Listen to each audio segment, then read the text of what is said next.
É o ano de 1995 e eu acabara de mudar para uma cidade pequena, praticamente uma currutela de interior, onde as noites eram densas e o silêncio ecoava pelas ruas estreitas. Praticamente não havia poste de energia e os que tinham as lâmpadas estavam queimadas. Havia uma antiga casa abandonada.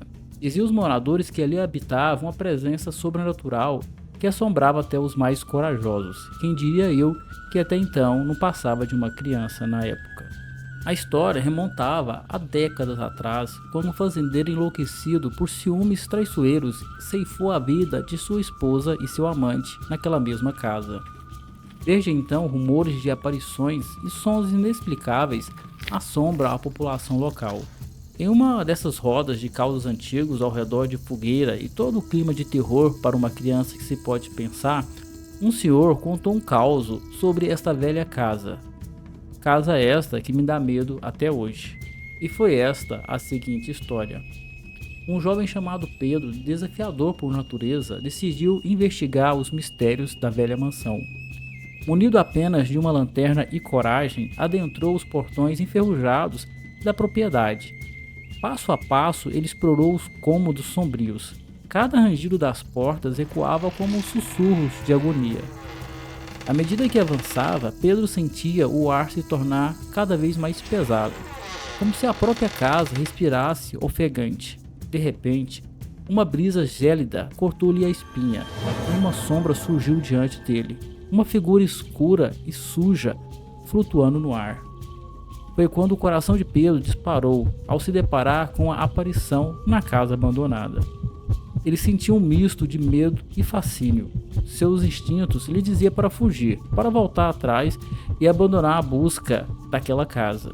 No entanto, uma inquietação interior o fez seguir em frente e desvendar os segredos sombrios que envolvia aquela situação. Com a mão trêmula, Pedro estendeu seus dedos na direção da figura estranha, quase que como se estivesse desafiando os limites entre o mundo dos vivos e dos mortos. Seu desejo de compreender o que assombrava a casa era maior do que qualquer temor que o repreendesse. O momento pareceu esticar-se indefinitivamente enquanto sua mão se aproximava da aparição. O ar estava carregado e sufocante, como se o próprio ambiente estivesse ciente da tensão que se desenrolava naquele instante. E então, no instante, a figura desapareceu diante dos seus olhos, deixando apenas o eco e um suspiro pesado, repleto de tristeza e medo. A sensação de vazio que se seguiu no local foi quase tangível, como se o próprio ar estivesse impregnado com a presença da entidade que ali habitava. Pedro ficou paralisado por um momento, tentando compreender o que acabara de presenciar. Mas uma certeza cresceu dentro dele. Ele não poderia voltar atrás. Havia apostado que passaria a noite naquele local. Foi nesse momento de revelação que Pedro percebeu que a verdadeira coragem vem do próprio medo, mesmo quando o medo tenta nos paralisar. Ele sabia que, para desvendar os segredos da casa assombrada, teria que enfrentar não apenas os mistérios do passado e os próprios medos, mas também demônios interiores que o assombrava naquele instante. Ele então continuou na casa, enrolou-se em um cobertor que havia levado e tentado inquietar a mente das evidências sombrias que se passava por lá. Entre sombras dançantes e suspiros ecoantes, ele entrou em um estado de embriaguez ou de possessão.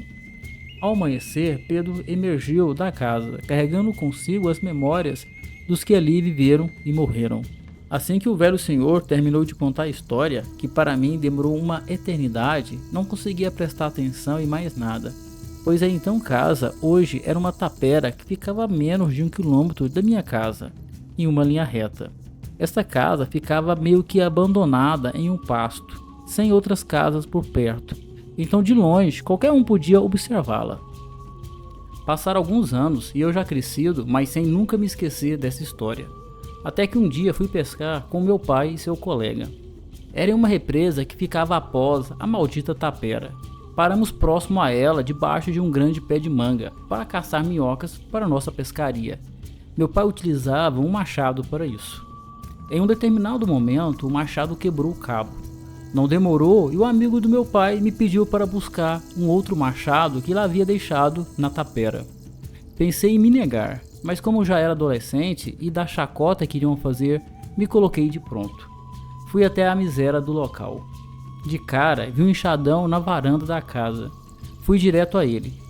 Peguei e ao dar as costas à casa, veio um vento tão forte que levantou todas as folhas secas que estavam no chão, ao ponto de abrir a porta da casa. Nesse momento pensei, eu viro ou saio correndo? Me virei. Então vi lá a coisa suja, fechando a porta e olhando para mim. Corri igual um pobre diabo. Quando sem fôlego contei ao meu pai o que havia ocorrido na tapera, riram de mim, dizendo que eu estava com tanto medo que vi coisas. Realmente fizeram chacota. Estava com medo sim, mas tenho certeza de que a coisa que vi naquela época não foi fruto do meu medo.